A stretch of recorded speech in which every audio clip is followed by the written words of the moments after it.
अभनपुर गांव के जंगल में संतोषी माँ की भक्त पीलू चिड़िया अपना एक छोटा सा नाश्ते की दुकान चलाती थी। उसके पति बंटी कबूतर एक मजदूरी का काम करता था। बहुत मेहनत के बाद भी उनकी कमाई नहीं होती थी, लेकिन पीलू संतोषी माँ की भक्ति में कमी नहीं करती थी। एक दिन बंटी जब अपने काम पर गया तो ठेकेदार ने सबको काम से निकाल दिया। मुझे अब नया ठेका नहीं मिल रहा है, इस वजह से मैं अब तुम लोगों को काम नहीं दे पाऊंगा। अब तुम लोग कहीं और काम देख लो। बंटी वहाँ से काम देखने लगता है, लेकिन उसको कोई भी काम नहीं देता है और ऐसे ही 6 महीने बीत जाते हैं। ऐसे ही एक दिन बंटी दुखी होकर अपने घर आता है। ये तो बहुत मुसीबत आ गई है कि आखिर आए दिन मकान मालिक किराया मांगने आता है, किराना वाला पैसे मांगने आता है। मेरे नाश्ते का काम भी अच्छा नहीं चल रहा है।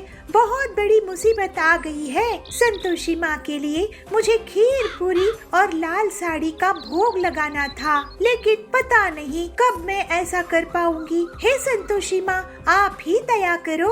पीलू संतोषी माँ का व्रत रखती है और उनसे कहती है, हे संतोषी माँ, मैं आपसे बस आपकी सेवा के लिए इतना मांग रही हूँ कि मैं आपको हलवा पूरी का भोग लगा सकूं और लाल साड़ी भेंट कर सकूं। मुझे पता है कि आप सब जानती है कि आपकी ये बेटी किस मुसीबत में है। उस रात पीलू को संतोषी माँ उसको नींद में दर्शन देती है। बेटी, तुमने बहुत कष्ट सही है, लेकिन मेरी भक्ति नहीं छोड़ी।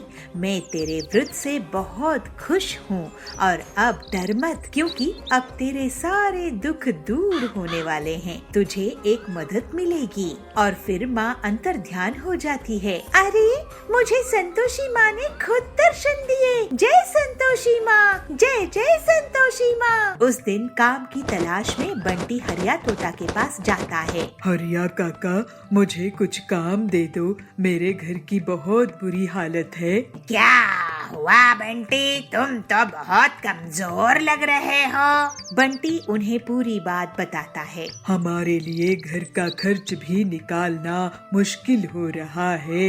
लेकिन बंटी, मैं तुम्हें क्या काम दे सकता हूँ? कोई भी काम दे दो काका, आजकल तो मशीन का जमाना है, हाथ से तो कोई काम ही नहीं होता है। पीलू बेटी को क्या क्या आता है ये बताओ मुझे। अचार पापड़ बना सकती है क्या?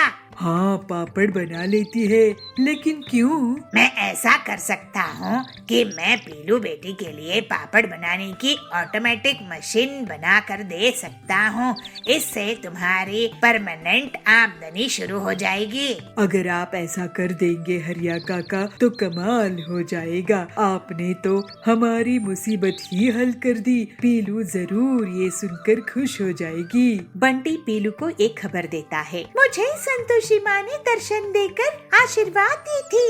उनका आशीर्वाद खाली नहीं गया। फिर थोड़े दिनों में हरिया ऑटोमेटिक पापड़ बनाने की मशीन तैयार कर देता है। पीलू संतोषी माता की आशीर्वाद लेती है और काम शुरू कर देती है और अपनी पापड़ की दुकान चला देती है। उसकी दुकान में सुंदरी सेठानी आती है। पीलू, तुम्हारी ये नायाब पापड़ मशीन तो मैंने कभी नहीं देखी। सब संतोषी माता की दया है सुंदरी जी। मेरे पास अलग अलग तरह के पापड़ है। ठीक है, मुझे 2 किलो मिक्स पापड़ पैक कर दो। और एक के बाद एक ग्राहक पीलू की दुकान में मशीन के पापड़ खरीदने के लिए आने लगते हैं। अब पीलू बहन, तुम्हारे पापड़ तो लाजवाब है। मेरी सहेली को भी बहुत पसंद आए। ऐसा करो, 5 किलो पापड़ दे दो। जय संतोषी माँ। बबली बहन, आप बहुत अच्छी है, ये लीजिए। और जल्दी ही पीलू को फायदा होना शुरू हो जाता है। बंटी भी उसका साथ देता था और बड़े बड़े ऑर्डर्स लेकर आता था। इस तरह से संतोषी माँ के आशीर्वाद से उनका जीवन सरल हो जाता है। संतोषी माँ, आज मैं आपके लिए हलवा पूरी और लाल साड़ी लाई हूँ और मैं गरीब महिलाओं को भी प्रसाद और साड़ी दूंगी। जय संतोषी माँ, जय जय संतोषी माँ। जय संतोषी माँ। गोंडा नाम की राज्य में सूरजभान नाम का एक राजा राज करता था। उसके एक बहुत ही सुंदर पुत्र था जिसका नाम था स्वर्णपुत्र। सूरजभान अपने पुत्र से बहुत प्रेम करता था। मगर उससे भी ज्यादा वो प्रेम करता था स्वर्ण पे, इसीलिए अपने पुत्र का नाम भी स्वर्णपुत्र रखा था। उसकी खजाने में सोने का भंडार था। उतना सोना दुनिया के किसी भी राजा के खजाने में नहीं था। इसके बाद भी खजाने में जितना सोना बढ़ता, सूरजभान की सोने की लालच भी अधिक होती जा रही थी। उसका दिन का अधिकांश समय खजाने में ही निकला जाता था। सोने की लालच की वजह से अक्सर वो अपने पुत्र को अनदेखा करता था। खजाने की वो कोना खाली पड़ा है, उसको भी सोने से भर देना है। मंत्री जी, इस बार की फसल के कर और एक सोने का सिक्का बढ़ा दो। जी हाँ प्रभु, अगर मगर कुछ नहीं। अरे प्रभु, इतनी फसल तो आए जो वो कोना भर दे। मंत्री की बात सुन के राजा को लगता है कि यह काम नहीं करने वाला है, मगर उसकी सोने की लालच इतना बढ़ गया था कि वह अन्न जल त्याग कर ईश्वर की कठोर उपासना में लग गया। उसकी तपस्या से प्रसन्न ईश्वर दर्शन देते हुए कहते हैं, बोलो वत्स, मन चाहे वरदान लो, क्या चाहिए तुम्हें? हे भगवान, मुझे ये वरदान दे कि मैं जिस किसी वस्तु को भी छूऊं वो सोना बन जाए। ईश्वर को सूरजभान की लालच समझ में आ गई थी। वरदान देने से पूर्व उन्होंने आगाह किया, राजन, वरदान मांगने से पहले अच्छी तरह से सोच विचार कर लिया है? तो सूरजभान संपूर्ण श्रद्धा से और विनम्र होके कहते हैं, हे ईश्वर, मैं इस विश्व के सबसे बड़ा धनी राजा बनना चाहता हूँ। हमने संपूर्ण सोच विचार कर लिया है, हमें यही वरदान चाहिए। इसकी लालच की बुद्धि सही होने वाली नहीं है, ये शंकर भगवान को पता चल गया और वो तथास्तु कहते हुए वहाँ से गायब हो गए। राजा सूरजभान यह वरदान पाकर खुशी से पागल हो गया था। दूसरे ही दिन सोकर उठने के उपरांत अपनी शक्ति परखने के लिए उसने अपने पलंग को छूकर देखा। वह पलंग सोने का बन गया। सूरजभान बहुत खुश हुआ। दिन भर वह सुध-बुध खोकर अपनी महल की हर चीज को सोने में परिवर्तित करने में जुट गया। उसे अपनी खान पान तक की चिंता नहीं थी। शाम को सूरजभान थक गया था। उसे जोरों से भूख भी लगी थी। अपने सेवकों को भोजन परोसने के लिए कहता है। जैसे ही सूरजभान भोजन को हाथ लगाता है, वह सोना बन जाता है। अब सोने को तो खा नहीं सकते, तो गुस्से से तिलमिलाते हुए वो उठकर बाहर आ जाता है। ऐसे ही टहलते हुए अपने उद्यान में जा पहुंचता है। वहाँ वह देखता है अपना छोटा बेटा स्वर्णपुत्र वहाँ खेल रहा है। उसकी खेल कूद देखकर राजा की मन में पुत्र वात्सल उमड़ कर आता है। कुछ क्षणों के लिए अपनी भूख भी भूल जाता है। जब स्वर्णपुत्र पिता को वहाँ उद्यान में देखते हैं, तो प्रेम से दौड़ के आके गले लग जाते हैं। विधि की विपर्यास ये था कि स्वर्णपुत्र भी स्वर्ण में बदली हो गया। सूर्यभान रो रो कर कहने लगा, हे ईश्वर, मुझे क्षमा कर दीजिए। आप अपना वरदान वापस लीजिए। मेरी मति भ्रष्ट हो गई थी। मेरा लालच तांडव कर रहा था। हमें समझ आ गया है कि हर वस्तु अमूल्य होता है। हमारे लिए सबसे अमूल्य तो हमारा पुत्र स्वर्ण पुत्र है। उन्हें आप कृपया इंसान बना दीजिए। कहते हुए फिर से रोने लगता है। उस पर दया आकर ईश्वर फिर से तथास्तु बोलते हैं और हवा में लीन हो जाते हैं। स्वर्णपुत्र फिर से इंसान बनता हुआ देख सूरजभान बहुत खुश होता है और अपनी गलती की, अपनी लालसा की उसे पश्चाताप भी होता है। तो मंत्री को बुलाकर कहते हैं, मंत्री जी, अपना कोषागार जरूरतमंद और निर्धनों के लिए खुला रख दो। सूरजभान अपने पुत्र को गले लगाकर खुशी की आंसू बहाते हैं। उनका लोभ खत्म हो गया था और संतुष्टि की जीवन की ओर यात्रा शुरू कर देते हैं। सुंदरनगर गांव के जंगल में कड़क सेठ बहुत ताकतवर जमींदार था। वो और उसका दोस्त जाबाज चील गरीब मजदूरों से अपने खेत के काम करवाते थे, लेकिन मजदूरी के लिए पैसे नहीं देते थे। इस वजह से मजदूर बहुत दुखी रहते थे। उन मजदूरों में दुर्गा भक्त पीलू भी थी। पीलू बहुत ही दयालु थी और मजबूरी में मजदूरी करती थी। ऐसे ही नवरात्रि के समय एक दिन कड़क पूछता है, अरे ये मजदूर क्यों नहीं आए? मेरा नुकसान हो रहा है। खेती का काम बहुत महंगा होता है, कब समझेंगे ये लोग गरीब लोग। तो जाबाज कहता है, अरे कड़क भाई, ये पीलू है ना, इसने सबको नवरात्रि का व्रत करने के लिए कह रखी है, इसी वजह से ये सब कमजोर हो गए हैं। पीलू को पकड़ कर ले आओ और उसी से पूरी मजदूरी करवाऊंगा। उसका जो भी साथ दे उसे भी भूखे पेट मजदूरी करवाएंगे। बड़े आए दुर्गा भक्त। तो जाबाज कहता है, ठीक है भाई। फिर कुछ ही देर में जाबाज पीलू के घर में पहुंच जाता है। वहां पर पीलू सबको दुर्गा जी की कथा सुना रही थी। ये देखकर जाबाज बहुत गुस्से में आ जाता है। उसको देखकर बहुत से मजदूर पक्षी वहाँ से भाग जाते हैं। आइए जाबाज जी, आप भी कथा सुन लीजिए। तो जाबाज कहता है, यह कथा वथा सुनने नहीं आया हूँ, चलो मजदूरी करने।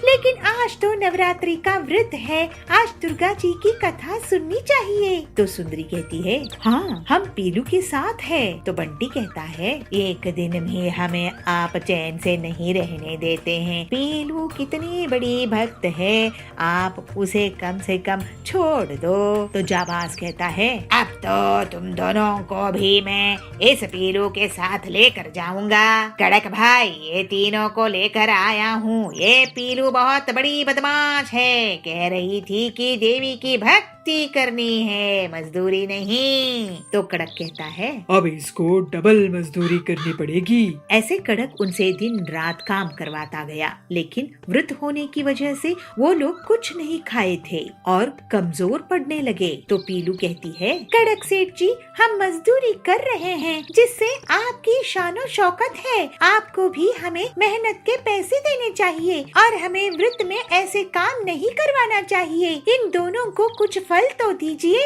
तो कड़क कहता है, तू जरूरत से ज्यादा बोलती है। तुझे भक्ति करनी है तो मंदिर में क्यों नहीं काम करने लगती है तू। तो जाबाज कहता है, सही बात है, तुझे पैसे नहीं मिलेंगे, ना ही खाने के लिए कुछ मिलेगा। अब काम कर वरना तेरी हड्डी पसली तोड़ दूंगा। कड़क की धमकी से सब डर जाते हैं। कड़क और जाबाज बहुत ही क्रूर थे।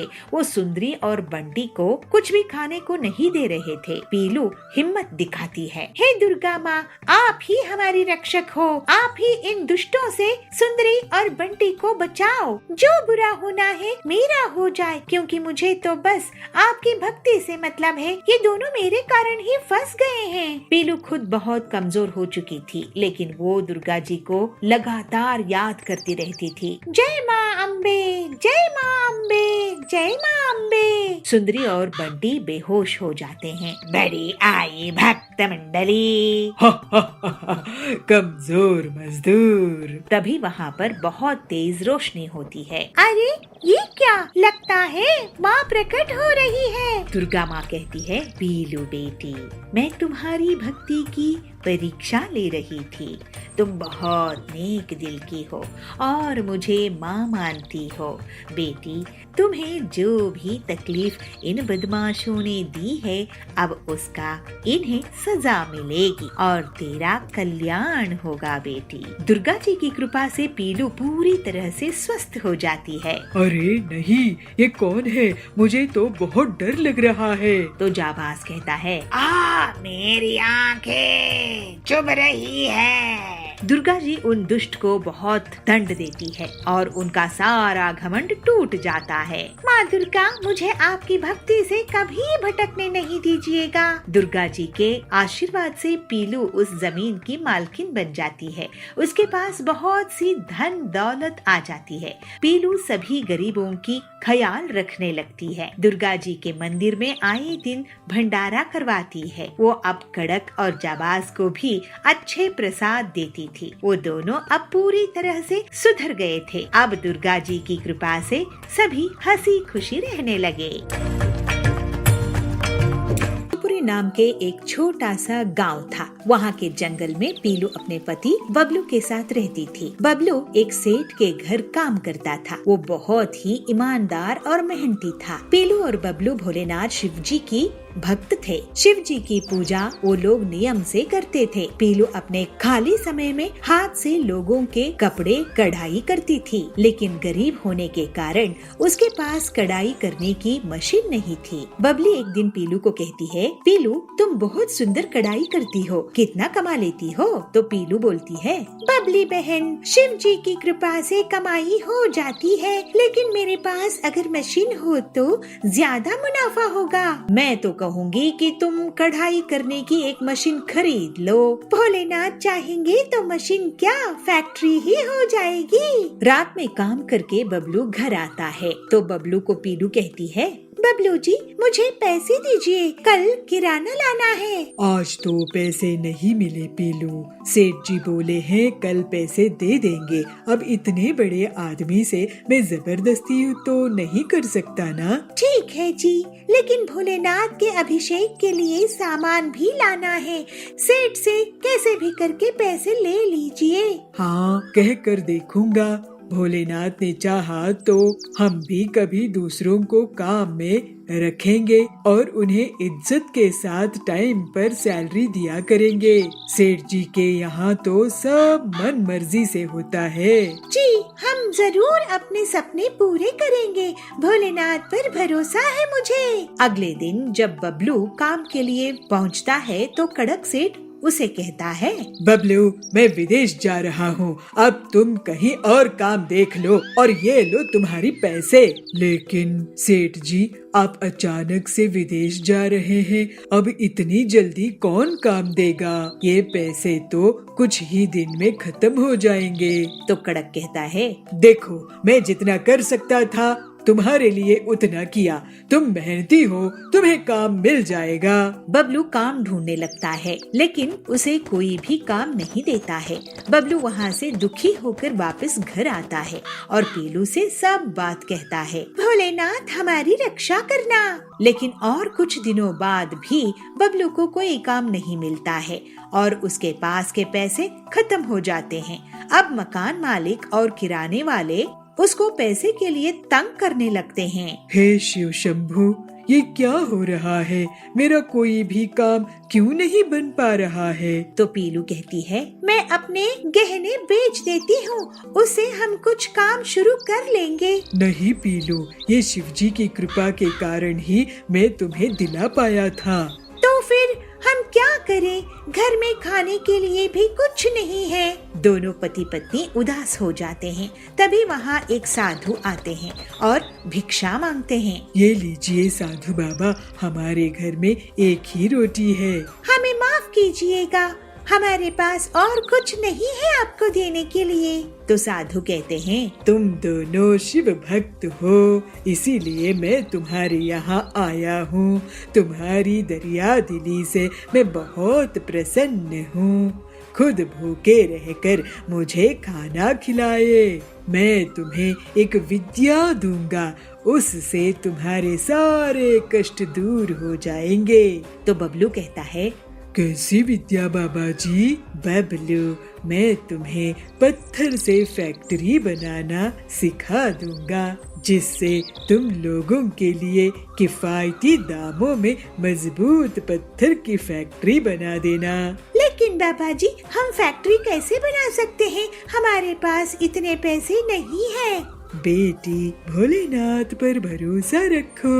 अगली सुबह से बबलू एक हफ्ते तक जंगल जाकर साधु बाबा से पत्थर का फैक्ट्री बनाना सीखता है। अलग अलग तरह के पत्थर लाना, उन्हें जोड़ना और उनको अपने औजारों से आकार देना होता है। फिर सभी अलग अलग साइज के पत्थरों को वो खास चूने की घोल से जोड़ता है और उसे एक बिल्डिंग का आकार देने लगता है और 2 ही दिनों में वो एक फैक्ट्री तैयार कर लेता है।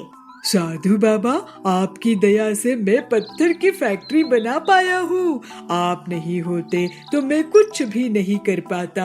हाँ बाबा जी, आपकी बहुत दया है हम पर। तभी बाबा शिव जी का रूप धारण कर लेते हैं। प्रभु, आप महादेव भोलेनाथ, शिव शंभो, जय हो आपकी। तो शिव जी कहते हैं, मेरे प्यारे भक्तों, तुम्हारी भक्ति से मैं बहुत प्रसन्न हूँ। तुम लोग बहुत सीधे साधे हो और सच्चे मेहनती हो। मेरी कृपा तुम दोनों पर हमेशा रहेगी। तो बबलू कहता है, हे भोले बाबा, आपकी हम बहुत अच्छे से सेवा करते रहेंगे, यही आशीर्वाद दीजिए। आपका हम अभिषेक करते रहें और आपकी भक्ति में लगे रहें। जय हो शिव शंभू आपकी। अब तुम अपना पत्थर की फैक्ट्री बनाने का काम शुरू कर दो। पीलू बबलू शिव जी के दर्शन पाकर खुश हो जाते हैं। फिर बबलू पत्थर की फैक्ट्री को बना बना कर बेचने लगता है। ऐसी पत्थर की फैक्ट्री को किसी ने नहीं देखा होगा। बबलू, तुम तो बहुत ही होनहार हो। मेरी फैक्ट्री ऐसे ही तैयार करना। जाबाज की बात सुनकर कालू बोलता है, मेरी भी फैक्ट्री तुम इतने बना दो तो बहुत बढ़िया रहेगा। मैं तुम्हें एडवांस भी दे दूंगा। और ऐसे ही बबलू और पीलू मेहनत करके लोगों के लिए उनकी फैक्ट्रीज तैयार करने लगते हैं और मुनाफा कमाते हैं और शिव जी का अभिषेक करते हैं और गरीबों को प्रसाद देते हैं। बबलू जी, शिव शंभू जी की कृपा से तो हमारी पूरी तकलीफ ही दूर हो गई है। हाँ पीलू, भोलेनाथ शिव शंभू की भक्ति करते रहना है और जीवन में मेहनत भी। और फिर इस तरह से बबलू और पीलू अपनी मेहनत से तरक्की करते हैं और दोनों खुशी खुशी रहने लगते हैं।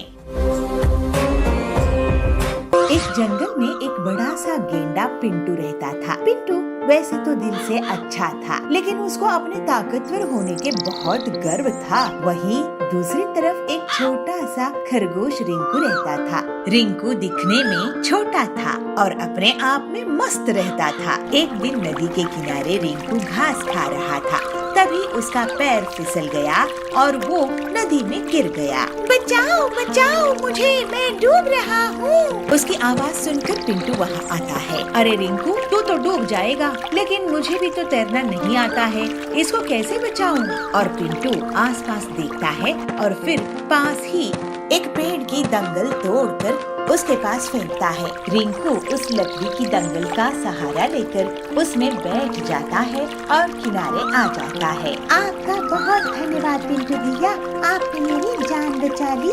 मैं भी किसी दिन आपके काम आऊंगा। तुम्हारी जान बचाना तो मेरा फर्ज था, लेकिन तुम मेरे किसी काम आओगे रिंकू? तुम बहुत छोटे हो और मैं इतना ताकतवर। आगे से तुम्हें कोई मदद लगे तो बता देना। ऐसा कहकर वो वहाँ से चला गया और फिर ऐसे ही कुछ दिन बीत जाते हैं। मैं भी कभी पिंटू के काम आऊंगा। मैं छोटा जरूर हूँ, लेकिन मैं किसी काम तो आ ही सकता हूँ। चलो देखते हैं समय क्या दिखाता है। एक दिन शेरा शिकार करने के लिए जंगल में निकलता है। थोड़ी दूर जाने पर उसको पिंटू दिखाई देता है। अरे वाह, ये पिंटू गेंडा है, अभी ये सो रहा है, यही सही मौका है। इसकी शिकार करने का। इस पर झपट्टा मार दूंगा, फिर तो एक हफ्ते तक शिकार करने की जरूरत ही नहीं पड़ेगी। ऐसा सोचकर शेर पिंटू के पास जाता है, लेकिन रिंकू ये सब दूर से देख लेता है। ये शेरा तो पिंटू का शिकार कर देगा। पिंटू गहरी नींद में सो रहा है, अब क्या करूं? पिंटू को जगाना पड़ेगा, लेकिन अगर मैं यहाँ से आवाज लगाया तो शेर को भी पता चल जाएगा। अब तो एक ही रास्ता है। और फिर रिंकू बहुत तेजी से खरगोश की स्पीड से दौड़ता है और शेर के पीछे पहुंचकर उसकी पूंछ को अपने लंबे दांतों से काट देता है। शेरा जोर से चीख उठता है। रिंकू तुरंत झाड़ियों में भाग जाता है और पिंटू की नींद खुल जाती है। वो शेरा को देख लेता है और हैरान रह जाता है। तू जग गया, अब मैं तेरा शिकार नहीं कर सकता। शेरा वहाँ से चला जाता है। उसके जाने के बाद रिंकू बाहर आकर पिंटू से कहता है, पिंटू भैया, मैंने शेर की पूंछ काटा था। रिंकू, मैं तुम्हारा शुक्रगुजार हूँ, तुमने मेरी जान बचाई। मैं गलत था कि मैं ताकतवर हूँ और मुझे कभी किसी की मदद की जरूरत नहीं पड़ेगी। तुमने नेक दिल दिखाई और असल में बड़प्पन दिखाई हो। इस तरह से पिंटू अब रिंकू का अच्छा दोस्त बन गया और वो कभी भी अपनी ताकत पर घमंड नहीं करता था। सुंदर जंगल में शेरा का बहुत आतंक था। सभी जानवर उसके गुस्से से बहुत डरते थे। उसी जंगल में एक समझदार खरगोश रिंकू रहता था। रिंकू हमेशा अपनी चालाकी से बड़े बड़े जानवरों से अपनी जान बचा लेता था, लेकिन वो हमेशा दूसरे छोटे जानवरों की मदद करता था। इस वजह से सभी जानवर उसको बहुत पसंद करते थे। एक दिन रिंकू जंगल में टहल रहा था, तभी उसे छोटू और उसकी पत्नी दिखाई दिए। छोटू भैया, छोटी भाभी, कहाँ घूम रहे हो? कुछ नहीं रिंकू, हम तो ताजी घास और फलों की तलाश में आए हैं। यहाँ की घास तो बहुत हरी भरी है। हम तो सोच रहे थे कि यहीं पास बस जाए। आप लोग क्या शेरा के बारे में नहीं सुने हो? ये उसी का इलाका है। अगर उसने आप दोनों को देख लिया तो आपकी खैर नहीं। शेरा तो बहुत ही क्रूर है। तभी वहाँ शेरा का दहाड़ने की आवाज आती है और सब डर जाते हैं। सुनिए जी, ये तो शेरा की दहाड़ है, अब क्या होगा? आप दोनों उस पेड़ के पीछे से भाग जाओ। और फिर दोनों पति पत्नी एक पेड़ के पीछे से भाग जाते हैं। रिंकू खरगोश, यहाँ पर 2 जानवर आए थे। मैं उनका शिकार करने आया हूँ। क्या तुमने उन्हें देखा है? जी शेरा जी, मैंने उन्हें उस रास्ते से जाते हुए देखा। रिंकू शेरा को दूसरी तरफ इशारा करके भेज देता है। छोटू और छोटी रिंकू के पास आते हैं। तुम्हारा शुक्रिया रिंकू भैया। अब आप दोनों यहाँ पर घास खाकर जल्दी से चले जाओ। इसके बाद दोनों पति पत्नी घास खाकर वहाँ से चले जाते हैं। मूंगा गांव के जंगल में बबलू अपनी पत्नी पीलू के साथ रहता था। बबलू बहुत ही नेक दिल ईमानदार कबूतर था। बबलू एक बार बेकरी की दुकान खोलता है तो गांव के लोग उसे उधार में केक, ब्रेड वगैरह ले जाते थे और फिर उसको कभी भी पैसे वापस नहीं करते थे। इस वजह से उसे बेकरी बंद करनी पड़ गई। ऐसे ही एक दिन बबलू परेशान बैठा था, तब पीलू उसके पास आके बोलती है, क्या हुआ जी, आप परेशान क्यों हैं? तुम तो जानती ही हो ना पीलू कि मैं जो भी काम शुरू करता हूँ उसमें मेरा सिर्फ और सिर्फ नुकसान ही हो जाता है। मैं तो ये समझ ही नहीं पा रहा हूँ कि मेरा इतना नुकसान आखिर क्यों होता है। आपको नुकसान इसलिए होता है क्योंकि आप जरूरत से ज्यादा सीधे साधे हो। इन गांव वालों ने आपका बहुत फायदा उठाया है। आप उधार में चीजें देते गए, लेकिन ऐसा आगे से चलता रहा तो हमारे पास खाने के लिए भी पैसा नहीं बचेगा। तुम सही कह रही हो पीलू। मैं अब एक आखिरी बार कोई काम शुरू करके देखता हूँ। अगर अच्छे से चला तो ठीक है, नहीं तो शहर जाकर कोई नौकरी ढूंढ लूंगा। हम यही कुछ काम कर लेंगे, मगर आप उधार किसी को नहीं देना, ये सोचकर ही काम शुरू करो। ठीक है, एक आखिरी बार मैं कोशिश करता हूँ। कुछ दिनों बाद बबलू पीलू से कहता है, पीलू, मैं बाजार घूमकर देख रहा था कि कहाँ किसकी दुकान है किसकी नहीं है। मैंने देखा कि हमारे गांव में सब्जी की दुकान तो है ही नहीं। गांव वाले पड़ोस के गांव से सब्जियां खरीद रहे थे, इसलिए मैं सोच रहा हूँ कि मैं सब्जी की दुकान लगाऊंगा। ये तो सच में बहुत अच्छी आइडिया है। अब मैं अपनी आखिरी जमा पूंजी लगा रहा हूँ, इसको मैं बर्बाद होने नहीं दूंगा। फिर जल्द ही बबलू अपनी सब्जी की दुकान खोल लेता है। बबलू के बहुत बार कहने के बाद भी बहुत से गांव वाले अभी भी उससे बिना पैसे दिए सब्जी ले जाया करते थे। एक दिन पीलू भी उसकी दुकान में इसीलिए बैठती है कि लोग बिना पैसे दिए सब्जी नहीं ले जा पाए। एक दिन डॉक्टर बबली उनकी दुकान में आती है। पीलू, बबलू, तुम्हारी दुकान में सलाद का वेजिटेबल्स है क्या? डॉक्टर मैडम, ये लीजिए सलाद के वेजिटेबल्स। ये बहुत ही स्वादिष्ट है, लेकिन थोड़े महंगे हैं। मैं इन वेजिटेबल्स की सलाद खाती हूँ। ये स्वादिष्ट तो होते ही है, लेकिन फायदेमंद भी बहुत होते हैं। और रही बात कीमत की, तो हेल्थ इज वेल्थ। अभी मौसम बदलने वाला है और ये आने वाली गर्मी के मौसम में गर्मी से बचाएगा। मुझे ये 5 किलो दे दो। डॉक्टर बबली की जाने के बाद पीलू बबलू से कहती है, सुनिए जी, डॉक्टर मैडम क्या कह रही थी? सुना ना आपने कि इस साल बहुत गर्मी होने वाली है और गर्मी से बचने के लिए वेज सलाद फायदेमंद होगा। हाँ, अगर ऐसा होगा तो वेज सलाद से लोगों को गर्मी में बहुत फायदा होगा। इसका मतलब हम खुद ही वेज सलाद बेच सकेंगे और पूरे गांव में हमारे अलावा कोई नहीं है। देखो, गांव वाले ऐसे ही इसे नहीं खरीदेंगे। हम क्यों ना एक प्लेट बनाकर उसको बेचें? कुछ ही दिनों में लोगों को गर्मी से परेशानी होना शुरू हो जाता है और डॉक्टर बबली सबको वेज सलाद खाने की सलाह देती है। इस तरह से बबलू और पीलू की दुकान में भीड़ इकट्ठा होने लगती है। सुनिए गांव वालों, भाई और बहनों, मैं आप लोगों को अब से उधार में कुछ नहीं दूंगा। आपको अपनी सेहत का ख्याल रखना है तो पैसा देकर वेजिटेबल सलाद खरीदो।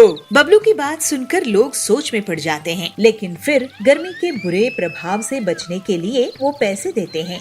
इस तरह से लोगों की सेहत को भी नुकसान नहीं होता है और वो सब अब सबक ले लेते हैं कि कोई भी अच्छी चीज मुफ्त में नहीं मिलती है। फिर कुछ ही दिनों में बबलू और पीलू बहुत अमीर हो जाते हैं। इस तरह सभी खुशी खुशी रहने लगे।